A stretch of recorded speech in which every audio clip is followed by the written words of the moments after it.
ज्ञान सूर्य प्रगटा अज्ञान अंधेर विनाश। कलयुगी रात्रि के अंत एवं सतयुगी प्रभात से कुछ पहले ब्रह्म मुहूर्त में ज्ञान सूर्य निराकार परमात्मा का प्रजापति ब्रह्मा का साकार रूप में दिव्य अवतरण होता है। इसे ही संगम युग या अमृत वेला कहा जाता है। नमस्कार मित्रों, आप सभी का स्वागत है मेरे चैनल कथा कस्तूरी में। सबसे पहले तो आप सभी को शरद पूर्णिमा की अनंत शुभकामनाएं। आप सभी पर माता लक्ष्मी व कुबेर की कृपा निरंतर बरसती रहे। आप निरोगी रहें, आपका जीवन धन धान्य से पूर्ण हो, आप स्वस्थ हो। शरद पूर्णिमा अर्थात महारास पूर्णिमा कहा जाता है। आज भी ब्रजमंडल की भूमि पर भगवान कृष्ण अपनी गोपियों के साथ महारास रचाने आते हैं। हिंदू पंचांग के अनुसार आश्विन मास की पूर्णिमा को शरद पूर्णिमा कहते हैं। इस वर्ष शरद पूर्णिमा 19 अक्टूबर यानी आज है। हालांकि पंचांग भेद होने के कारण कुछ स्थानों पर यह पर्व 20 अक्टूबर को भी मनाया जाएगा। इस व्रत को आश्विन पूर्णिमा, कौमुदी व्रत, कुमार उत्सव, शरदोत्सव, कोजागरी पूर्णिमा एवं कमला पूर्णिमा अनेक नामों से जाना जाता है। इसी दिन से शरद पूर्णिमा का भी आगमन शुरू होता है। चंद्रमा अपनी पूर्ण कला में इस रात्रि अमृत वर्षा करता है।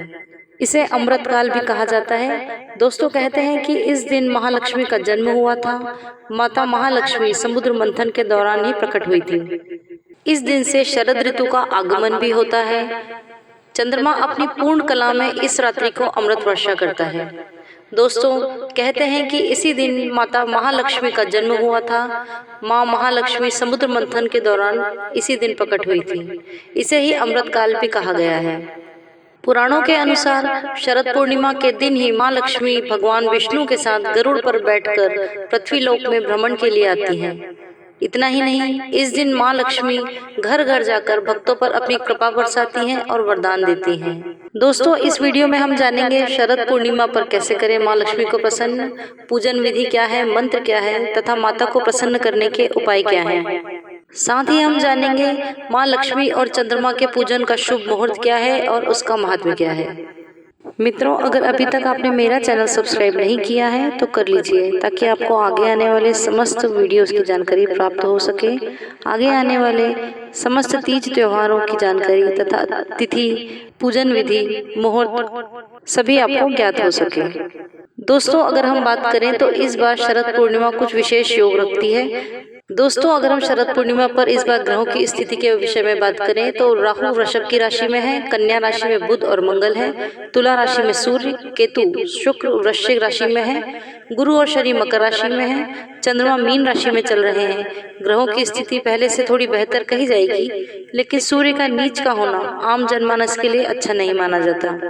4 अलग अलग समूहों में ग्रह बटे हुए हैं। इनमें सूर्य और राहु अकेले हैं। चंद्रमा हर 2.25 दिन पर परिक्रमा करते रहते हैं, लेकिन अच्छी बात यह है कि अभी कोई वक्री नहीं है। दोस्तों, आध्यात्मिक अर्थ में शरद शब्द शीतलता और सत्य का प्रतीक है। इसे शरद भी कहते हैं, जिसका भावार्थ सत्य में रत या मगन रहना है। इस अर्थ में शरद पूर्णिमा शीतकाल और सत्यकाल के आरंभ का सूचक है। सृष्टि चक्र में सत्यकाल सत्ययुग को कहा गया है। इस आदि युग में श्री लक्ष्मी व नारायण का वासराज माना जाता है। शरद पूर्णिमा को परमात्मा रूपी कृष्ण के साथ अनुरक्त गोपी आत्माओं का आत्मीय स्नेह मिलन है। हृदय का महारास और बुद्धि का महयोग होता है। लोग कोजागरी व्रत भी रखते हैं, विष्णु और लक्ष्मी की उपासना करते हैं, मन बुद्धि से उनके निकट रहते हैं, उनके लिए रात्रि जागरण करते हैं, यानी मन में ईश्वरीय ज्ञान का जागरण कर अज्ञान को दूर करते हैं। कौमुदी व्रत रखते हैं। दरअसल कुमुद अर्थात कमल के समान मन, वचन, कर्म की पवित्रता से सुख, शांतिपूर्ण, समृद्ध जीवन जीने का व्रत लेते हैं। इसमें एक पौराणिक कथा भी है। पौराणिक कथा के अनुसार एक साहूकार की 2 बेटियां थीं। दोनों पूर्णिमा का व्रत रखती थीं। एक बार बड़ी बेटी ने पूर्णिमा का विधिवत व्रत किया, लेकिन छोटी बेटी ने व्रत छोड़ दिया, जिससे छोटी लड़की के बच्चों का जन्म होते ही उनकी मृत्यु हो जाया करती थी। एक बार साहूकार की बड़ी बेटी के पुण्य स्पर्श से छोटी बेटी का बालक जीवित हो गया। कहते हैं उसी दिन से यह व्रत विधि पूर्वक मनाया जाने लगा। दोस्तों, पूर्णिमा की तिथि आज यानी 19 अक्टूबर को शाम 7:03 पर शुरू होगी और 20 अक्टूबर रात 8:26 पर समाप्त होगी। उदय तिथि के अनुसार शरद पूर्णिमा का व्रत कल यानी 20 अक्टूबर बुधवार के दिन रखा जाएगा, अर्थात व्रत की पूर्णिमा कल होगी। मित्रों, अगर आप स्नान व्रत की पूर्णिमा करना चाहते हैं तो आप व्रत धारण करेंगे 20 अक्टूबर को, और यदि आप रात्रि जागरण करना चाहते हैं तो आप रात्रि जागरण और माता की आराधना करेंगे आज रात 19 अक्टूबर को। अब आइए हम देखते हैं क्या उपाय करें, कैसे माता का पूजन करें जिससे माता हम पर प्रसन्न हो और माँ लक्ष्मी हम पर सदा कृपा बनाए रखें। माँ लक्ष्मी इस दिन भ्रमण के लिए आने वाली है, तो हर स्थिति में आप उपाय, पूजा पाठ इत्यादि जरूर करें। माँ लक्ष्मी की पूजा आराधना के लिए एक छोटा सा हवन भी कर सकते हैं। शरद पूर्णिमा के दिन माँ लक्ष्मी का पूजन किया जाता है। इस दिन उनके 8 रूप धन लक्ष्मी, धान्य लक्ष्मी, राज लक्ष्मी, वैभव लक्ष्मी, ऐश्वर्य लक्ष्मी, संतान लक्ष्मी, कमला लक्ष्मी और विजय लक्ष्मी की विधि विधान के साथ पूजा की जाती है। दोस्तों, इस दिन लक्ष्मी पूजा करने के लिए प्रातः जल्दी उठकर स्नान आदि कर लें। इसके बाद मंदिर की सफाई करें और वहां लक्ष्मी जी और श्री हरि विष्णु का स्थापना करें। घर में स्वच्छता का विशेष ध्यान रखें, क्योंकि माँ लक्ष्मी को स्वच्छता बहुत पसंद है। पूजा के लिए एक चौकी पर लाल या पीले रंग का कपड़ा बिछाएं और चौकी पर लक्ष्मी जी और विष्णु जी की मूर्ति स्थापित करें। घी का दीपक जलाएं, गंगा जल छिड़कें और अक्षत रोली तिलक लगाएं। इस दिन माँ लक्ष्मी को सफेद या पीले रंग की मिठाई का भोग लगाएं, पुष्प अर्पित करें। इस दिन माँ को गुलाब के फूल भी अर्पित कर सकते हैं, लेकिन माँ को कमल का फूल विशेष प्रिय है। यह पूजन आप व्रत धारण तिथि में यानी कि कल करेंगे। व्रत कथा और माँ लक्ष्मी के मंत्रों का जाप अवश्य करें। दोस्तों, इसके साथ ही एक उपाय और कर लें। माँ लक्ष्मी के सामने शुद्ध घी या तिल के तेल के 11 दीपक जलाएं और रात्रि जागरण करें। इसमें एक छोटा सा हवन भी कर सकते हैं। यह हवन गाय के गोबर के उपले से या आम की लकड़ी से अग्नि प्रज्वलित करके माँ लक्ष्मी के किसी भी मंत्र से 108 बार आहुति करके करें। इसमें खीर की आहुति अवश्य दें, इससे माँ लक्ष्मी की विशेष कृपा बरसती है। अग्निदेव को समर्पित किया हुआ भोग सीधे देवताओं तक पहुँचता है। शास्त्रों में कहा गया है कि अग्नि के मुख से भगवान को भोजन शीघ्र प्राप्त होता है। एक खास बात और, अगर इस दिन आपके यहाँ सत्यनारायण की कथा होती हो तो अति उत्तम है। सत्यनारायण की कथा का श्रवण पूर्णिमा में बहुत श्रेष्ठ माना गया है।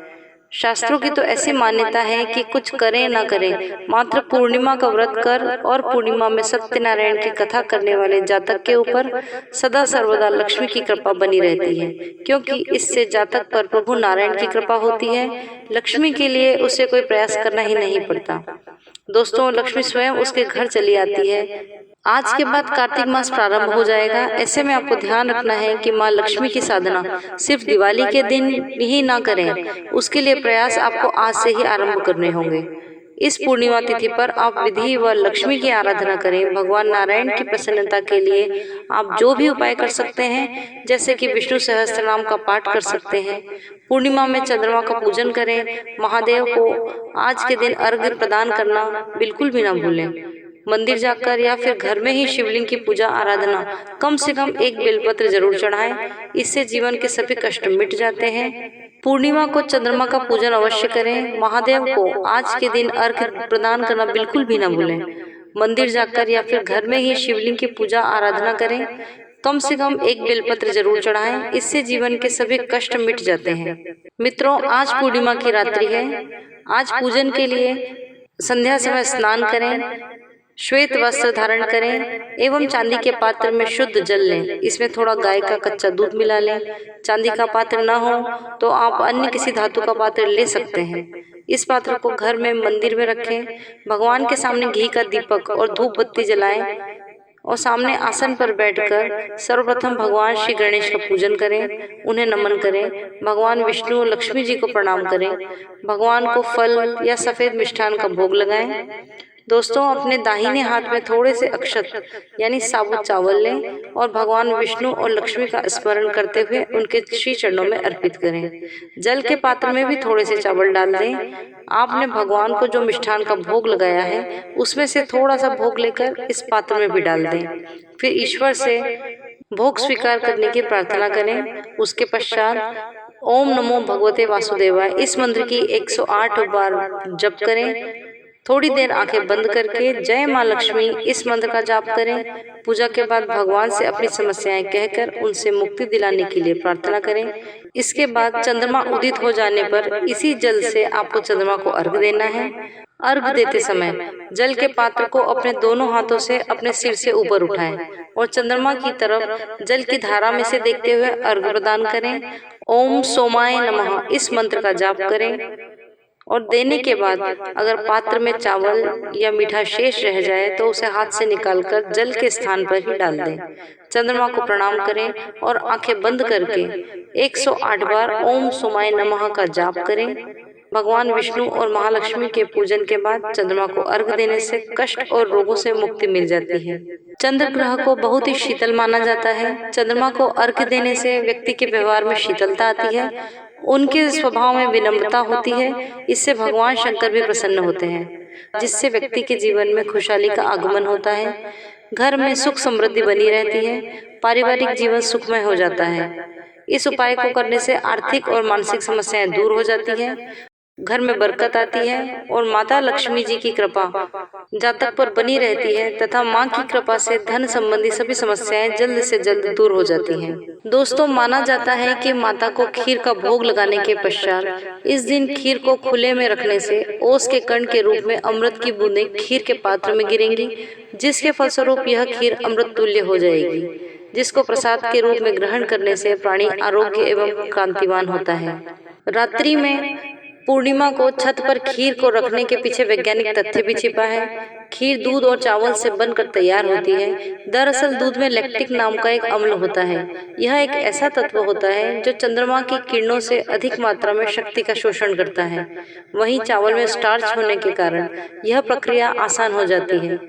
इस खीर के सेवन को स्वास्थ्य के लिए बहुत महत्वपूर्ण बताया जाता है। इस दिन सर्वप्रथम खीर बनाते या चांदनी रात में रखने से पहले उसके पात्र का ध्यान रखा जाता है। शरद पूर्णिमा के दिन खीर किसी चांदी के बर्तन में रखी जाती है। यदि चांदी का बर्तन उपलब्ध न हो तो घर में उपलब्ध किसी भी बर्तन में आप खीर रखें, किंतु उसमें चांदी का चम्मच अवश्य डाल दें। यह खीर गाय के दूध और गंगा जल को मिलाकर बनानी चाहिए, जिससे यह विशेष फलदायी होती है। एक और बात का विशेष ध्यान रखें, इस ऋतु में बनाई खीर में केसर और मेवों का प्रयोग नहीं करना चाहिए। दरअसल मेवा और केसर गर्म प्रवृत्ति के होते हैं जो पित्त को बढ़ा सकते हैं। इस खीर के सेवन से व्यक्ति का पाचन तंत्र मजबूत होता है, उसे त्वचा रोग, कफ संबंधी विकार और श्वास से संबंधित समस्याओं से मुक्ति मिलती है। दोस्तों, दरअसल शरद पूर्णिमा की रात को चंद्रमा पृथ्वी के बेहद निकट होता है। ऐसे में चंद्रमा की किरणों के रासायनिक तत्व पृथ्वी पर पड़ते हैं और ऐसे में रात भर के लिए अगर खीर को चंद्रमा की रोशनी के नीचे रखा जाए तो वो तत्व खीर में समाहित हो जाते हैं। इन रासायनिक तत्वों में तमाम विटामिन, मिनरल्स आदि होते हैं जो स्वास्थ्य के लिए लाभकारी होते हैं। मित्रों, मैं आशा करती हूँ कि आपको मेरी वीडियो पसंद आई होगी। आज के लिए बस इतना ही। अगर आपको मेरा वीडियो पसंद आया है तो इसे लाइक और शेयर कीजिए, और अगर आपने मेरे चैनल को सब्सक्राइब नहीं किया है तो कर लीजिए, ताकि आपको आगे आने वाले समस्त वीडियो की जानकारी प्राप्त हो सके। नमस्ते सदा वत्सले मातृभूमि।